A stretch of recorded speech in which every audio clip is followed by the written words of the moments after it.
जी, अस्सलाम वालेकुम। कैसे हैं आप सब? I hope you all are doing well. अच्छा, आज की इस वीडियो में हम गोल्ड मार्केट का वीकली एनालिसिस करेंगे और देखेंगे कि कमिंग वीक गोल्ड मार्केट हमें बुलिश मिलेगी या बेरिश मिलेगी। वीडियो स्टार्ट करने से पहले अगर अभी तक आपने हमारा चैनल सब्सक्राइब नहीं किया, इसको सब्सक्राइब कीजिए, लाइक कीजिए और ज़्यादा से ज़्यादा शेयर कीजिए ताकि ज़्यादा लोग प्रॉफिटेबल ट्रेडर बन सकें। तो एनालिसिस स्टार्ट करने से पहले ज़रा प्रीवियस वीक में बात कर लेते हैं कि प्रीवियस वीक हमने क्या बोला और मार्केट ने उस किस तरह बिहेव किया।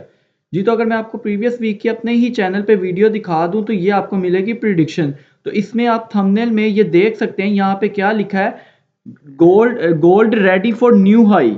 ठीक है, तो हमने इसमें बाय प्रेफर किया था और अल्हम्दुलिल्लाह मार्केट ने हमारे पूरी एंट्री को ये कंप्लीट वीक आप जाके देख सकते हैं। मंडे की वीडियो, ट्यूसडे, वेडनेसडे, थर्सडे की वीडियो आप मार्केट से हमने किस तरह प्रॉफिट किया सिर्फ और सिर्फ बाय करके। जहां पे लोग मल्टीपल टाइम सेलिंग कर रहे थे, हम लोगों ने सिर्फ और सिर्फ बाय को प्रेफरेंस दी और क्या किया, बाय किया और कंप्लीट वीक प्रॉफिट में रहे हैं। और इसी के साथ साथ ये हमारा एक चैनल भी है जहाँ पे हम कंप्लीट अपडेट्स गाइडेंस प्रोवाइड करते रहते हैं, ट्रेड शेयर करते रहते हैं। अगर आपने अभी तक ये भी ज्वाइन नहीं किया तो डिस्क्रिप्शन में आपको इसका लिंक मिल जाएगा, आप ये भी ज्वाइन कर सकते हैं। तो अब हम बढ़ते हैं कमिंग वीक की तरफ। कमिंग वीक में गोल्ड मार्केट हमारे साथ क्या कर सकती है और कैसे हम इससे एक प्रॉफिटेबल ट्रेडर बन सकते हैं। तो कमिंग वीक का एनालिसिस स्टार्ट करने से पहले ज़रा हम फंडामेंटल के पॉइंट ऑफ व्यू से देख लेते हैं कि अगर हम फंडामेंटल देखें तो मंडे को हमारे पास कोई न्यूज़ नहीं है, तो मार्केट कैसे मूव करेगी। ट्यूसडे को अगर हम देखें तो हमारे पास यूएसडी की सीपीआई न्यूज़ है जो कि अच्छी खासी मोमेंटम वाली न्यूज़ होगी। और इसी के साथ वेडनेसडे को बात करें तो वेडनेसडे को हमारे पास 30 वाई बाउंड ऑप्शन, तो ये भी इतना कोई इंपॉर्टेंट नहीं है। उसके बाद थर्सडे हमारे लिए बहुत इंपॉर्टेंट दिन है। Retail seller PPI, core retail, core पीपे, तो ये हमारे लिए एक इंपॉर्टेंट डे है। और फ्राइडे की बात करें तो ठीक है, फ्राइडे भी हमारे लिए थोड़ा-सा इम्पोर्टेंट रहेगा और वीकली क्लोजिंग है तो फ्राइडे जैसे कि आपको पता है हम 5 बजे के बाद ट्रेड ही नहीं करते। तो मार्केट एक अच्छा खासा फंडामेंटल भी वॉल्यूम रखती है मूवमेंट करने के लिए। तो अब हम बात कर लेते हैं टेक्निकल पॉइंट ऑफ व्यू से, डेली टाइम फ्रेम से हम स्टार्ट करेंगे और 15 मिनट में मैंने आप लोगों के लिए मंडे के लिए ट्रेड्स भी छुपाई हुई हैं, वो भी आप लोगों के साथ मैं शेयर करता हूँ। और भी कुछ चीज़ें हैं जो आप लोगों के साथ डिस्कस करनी है, तो वीडियो के एंड पे वो भी डिस्कस करते हैं और एक आपको अच्छा लेवल भी बताऊंगा सेलिंग के लिए। जी, तो अगर हम वीकली टाइम फ्रेम में बात करें तो जैसे ही मार्केट ने ये वाली कैंडल इनगल्फ की थी लो वॉल्यूम से, उसी टाइम मैंने आपको बोल दिया था कि यार मार्केट जैसे ही 2022 से 2024 से 2027 के एरिया में मिले तो आप लोगों ने बाय को प्रेफर देना है। और अगर आप लोगों ने वहाँ से बाय ली होगी तो अल्हम्दुलिल्लाह आज आप लोग प्रॉफिट में बैठे होंगे। तो अब हम बात करें कि गोल्ड ने इस वीक में आप देख सकते हैं कितनी स्ट्रॉन्ग कैंडल बनाई है, ठीक है? जो कि मार्केट को मज़ीद बुलिश की तरफ लेके जाने के साइन शो कर रही है। लेकिन छोटे टाइम फ्रेम में हम देखेंगे कि मार्केट कहाँ तक रिट्रेसमेंट कर सकती है, देन हम इसको बाय की कोशिश करेंगे। करंटली अगर हम देखें तो वीकली में हमारा स्ट्रक्चर बुलिश है, तो मार्केट अभी बुलिश ही जा रही है। तो डेली टाइम फ्रेम में अगर हम बात करें तो डेली टाइम फ्रेम में ये हमने मंडे को एक सेल भी ली थी, जब थोड़ा सा ना फ्राइडे को सॉरी हमने सेल भी प्लान की थी 2185 से की थी और ऑलमोस्ट 2070 तक हमने उसमें प्रॉफिट बुक किया था, 2170 तक सॉरी।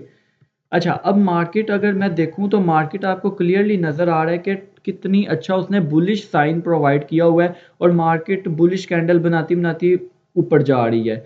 ठीक है, और आहिस्ता आहिस्ता आप देखें कि हमारे मार्केट की वॉल्यूम भी ज़्यादा होने लग गए हैं और इसी के साथ साथ आरएसआई भी ओवरबॉट हो चुकी है। ठीक है, तो अब मार्केट में एटलीस्ट एक रिट्रेसमेंट आ सकती है यहाँ से।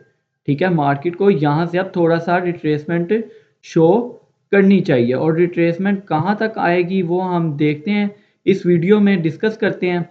अब मार्केट को यहाँ से हमें एक रिट्रेसमेंट देनी है, लेकिन रिट्रेसमेंट कहाँ तक आ सकती है, तो रिट्रेसमेंट मार्केट को हमें प्रोवाइड करनी चाहिए इस लेवल तक, जो कि लेवल यहाँ पर बन रहा है ऑलमोस्ट मिनिमम मार्क, कम से कम मार्केट को ना इस लेवल तक आना चाहिए जो कि बन रहा है 2088 से 2080 का। ठीक है, मैं लिख नहीं रहा वैसे ही बोल रहा हूँ, 2088 से 2080 तक मार्केट को अब रिट्रेसमेंट बनती है, मार्केट को इतना रिट्रेस करना चाहिए। ठीक है, ये हमारे टेक्निकल कह रहे हैं कि मार्केट को अब इतना रिट्रेस करना चाहिए। और ये लेवल मैंने आप लोगों के साथ क्यों शेयर किया, रिट्रेसमेंट यहाँ तक आनी चाहिए। अगर हम लो से हाई तक फैप भी लगाएं ना, तो यहाँ पे हमारा ऑलमोस्ट 0.5 और 0.5 और 0.61 की रिट्रेसमेंट एक्सपेक्टेड है।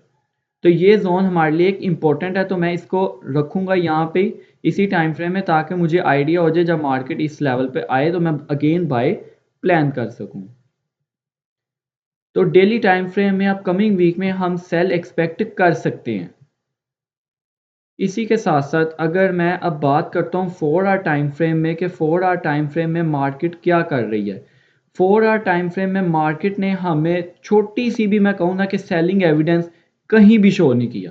ठीक है, मार्केट जैसे ही ये 1995 से मार्केट बुलिश हुई है और 1995 से लेके अब तक मार्केट ने 4 आवर में हमें ज़रा भी सेलिंग एविडेंस नहीं शो किया।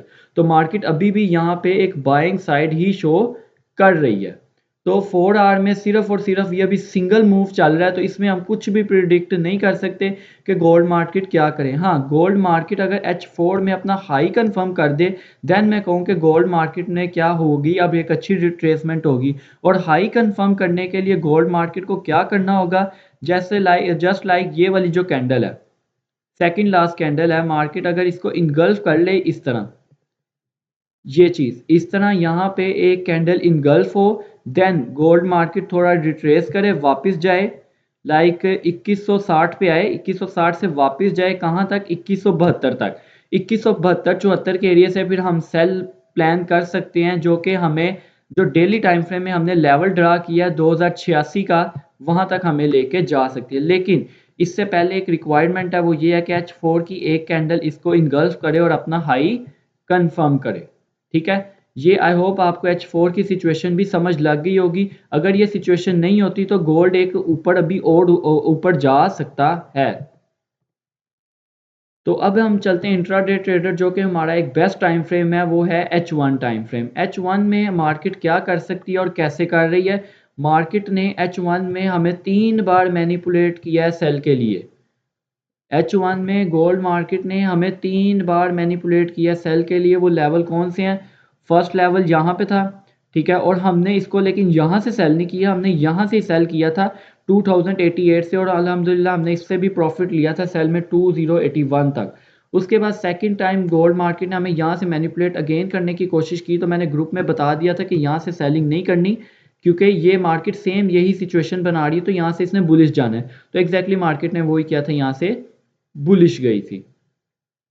तो थर्ड टाइम मार्केट ने हमें यहाँ पे भी अगेन मैनिपुलेट किया सेलिंग के लिए, तो हमने कोशिश की, लेकिन स्मॉल एसएल से हम मार्केट से आउट हो गए, क्योंकि हम मार्केट में होल्डिंग नहीं करते। ठीक है, उसके अलावा गोल्ड मार्केट ने H1 में अब एक अच्छा साइन शो किया सेलिंग का। ठीक है, वो साइन ये है, ये रेड कलर की कैंडल आप देखें, इसका वॉल्यूम देखें, और इसके साथ ग्रीन कलर की आप कैंडल देखें, उसमें हाई वीक रिजेक्शन और हाई वॉल्यूम के साथ बनी, और उसके बाद लो वॉल्यूम कैंडल ने सॉलिड, जिसको हम मार्वुजू भी कहते हैं, उसने इसको इनगल्फ कर लिया, जो कि एक अच्छा सेलिंग साइन है। वो कैसे बन सकता है कि मार्केट क्या करे, यहाँ से कहीं से रिजेक्शन ले। ठीक है, वो हम मंडे में देख लेंगे, मैं आपको कंप्लीट बता दूंगा सेलिंग करनी है या नहीं करनी। मार्केट जैसे ही मार्केट मैं सुबह 7 बजे वीडियो अपलोड करूंगा डेली टाइम फ्रेम की, तो आपको आइडिया हो जाएगा। ये नहीं कि आप करना कि मार्केट जैसे ही 4 बजे ओपन हो आप सेल लगा के बैठ जाए। तो मार्केट यहाँ से अब रिट्रेस करनी चाहिए। एटलीस्ट डेली टाइम फ्रेम जो हमें बता रहा है ना, वो बता रहा है फर्स्ट लेवल, वो बता रहा है ये 2158 का।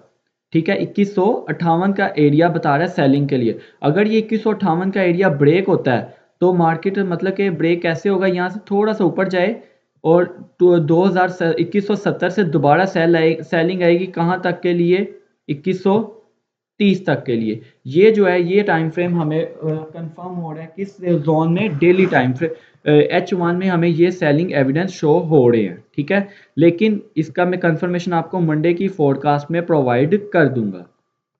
ठीक है, तो ये था हमारा हर टाइम फ्रेम में एनालिसिस। अब आपको पता है कि मैं ऊपर से कोई भी लेवल सेलिंग के लिए सजेशन नहीं दूंगा, क्योंकि ऊपर पहले मार्केट गई नहीं है, तो हमें नहीं आइडिया ऊपर के लेवल्स का। तो ऊपर हम सिर्फ और सिर्फ वॉल्यूम रीडिंग करेंगे। जैसे यहाँ पे मैंने वॉल्यूम रीड करके आपको बताया कि मार्केट को यहाँ से सेलिंग जाना चाहिए, तो मार्केट उम्मीद है कि यहाँ से मंडे को सेलिंग आपको देगी। ठीक है, यहाँ इसी रेंज में रहेगी। और अगर हम बाय की बात करें तो गोल्ड मार्केट एक एग्रेसिव बाय में जा रही है। तो आपको पता है कि हम इतनी एक्सपेंसिव को चीज़ को जो हाई प्राइस है उस पे हम बाय प्लान नहीं कर सकते, ठीक है? क्योंकि अगर हम यहाँ से अगर बाय प्लान कर लें तो एक हाई प्राइस से हम बाय प्लान नहीं करते। तो लेकिन हम फिर भी छोटी लॉट्स, मैं सबको सजेशन दे रहा हूँ कि छोटी-छोटी लॉट से आप बाय करें और स्मॉल प्रॉफिट लेके मार्केट से आउट हो जाएँ। ज़्यादा हम होल्डिंग नहीं करेंगे।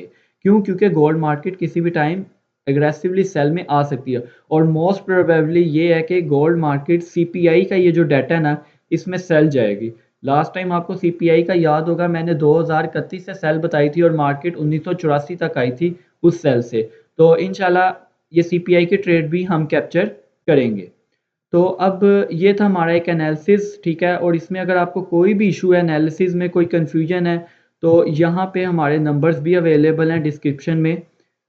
ठीक है, डिस्क्रिप्शन में हमारे नंबर्स अवेलेबल हैं, यहाँ पे जाके आप देख सकते हैं और यहाँ से आप हमें कॉन्टैक्ट कर सकते हैं, ठीक है? अगर आपकी कोई सेल की ट्रेड फंसी है, बाय की फंसी है, तो सजेशन के तौर पर आप हमसे कॉन्टैक्ट कर सकते हैं। जी, तो अब मैं आपको अपने एक ये स्ट्रक्चर की इंपॉर्टेंस दिखाने लगा हूँ। तो ये रहा हमारा स्ट्रक्चर। 15 मिनट में हमारा स्ट्रक्चर इतना प्यारा प्ले होता है कि आपको हम बता नहीं सकते। आप सब ट्रेडर हैं, आपको बॉस और चोच का आइडिया तो होगा। अगर नहीं है तो मैं रिपीट कर देता हूँ। बॉस क्या होता है? बॉस होता है कि मार्केट को ब्रेक ऑफ स्ट्रक्चर जो कि ट्रेंड कंटिन्यूटी को शो करता है कि मार्केट अभी तक बुलिश ही है। और चोच जो है, चोच होता है कि मार्केट में क्या हुआ है, चेंज ऑफ करैक्टर हो गया, मार्केट अब ट्रेंड चेंज करेगी। तो एग्जैक्टली देखें, ये हमारा लेवल, ये हमारा प्रीवियस चोच हुआ है। तो ये किस पॉइंट पे हुआ है? ये आपको बिल्कुल राइट साइड पे ना डॉटेड लाइन के साथ अमाउंट शो हो रही होगी 2035 पे। तो यहाँ से मैंने बाइंग करवाई थी जैसे ये चेंज ऑफ करैक्टर हुआ था। मैंने कहा था 2040 से आपने बाय करना है। उसके बाद से मैंने अभी तक सेलिंग को सजेशन नहीं दी। क्यों नहीं दी? क्योंकि M15 में हमारा स्ट्रक्चर क्या है? बुलिश है। Break of structure, break of structure, break of structure, break of structure, break of structure, break of structure, break of structure, break of structure, break of structure. तो हम हर डिमांड से bye कर रहे हैं, हर demand से bye करके एक अच्छा प्रॉफिट गेन कर रहे हैं। अगर आप भी इस तरह का एनालिसिस सीखना चाहते हैं तो ये देखें, ये हमने एक कोर्स लॉन्च किया है। कोर्स नहीं, ट्रेडिंग रूम बनाया है जहाँ पे हम लर्निंग भी कर रहे हैं और साथ ही साथ हम लोग क्या कर रहे हैं, चीज़ें भी सीख रहे हैं, ठीक है? और ट्रेड्स भी मैं शेयर कर रहा हूँ और लाइव ट्रेड भी हम प्रैक्टिस कर रहे हैं, ठीक है? उसकी फर्स्ट क्लास हम लोगों ने ली है, ये देखें फर्स्ट क्लास। आप लोग भी ये जाके देख सकते हैं, आपको एक अच्छा एक्सपीरियंस मिलेगा। और अगर आप इसको ज्वाइन करना चाहते हैं तो 1 से 2% की सीट अभी अवेलेबल है। तो आप एज सून एज पॉसिबल यहाँ से कॉन्टैक्ट करके अपनी सीट को कंफर्म कर सकते हैं। आई होप आपको एनालिसिस अच्छा लगा होगा, सारी चीज़ें क्लियरली समझ लगी होंगी और एनालिसिस का भी मज़ा आया होगा। और हाँ, चैनल को तो आपने मेरा ख्याल है सब्सक्राइब कर ही लिया होगा। ये बात अब कहने की ज़रूरत तो नहीं है। जितना हम आप लोगों को प्रॉफिट करा रहे हैं, सपोर्ट कर रहे हैं हर मामलात में, तो इन रिटर्न हम लोग आपसे क्या एक्सपेक्ट कर रहे हैं? सिर्फ़ और सिर्फ़ एक चैनल की सब्सक्रिप्शन और अपने ग्रुप्स में, कम्युनिटी में चैनल को शेयर कीजिएगा, ठीक है? मिलते हैं अगली वीडियो में, तब तक के लिए अल्लाह हाफ़िज़।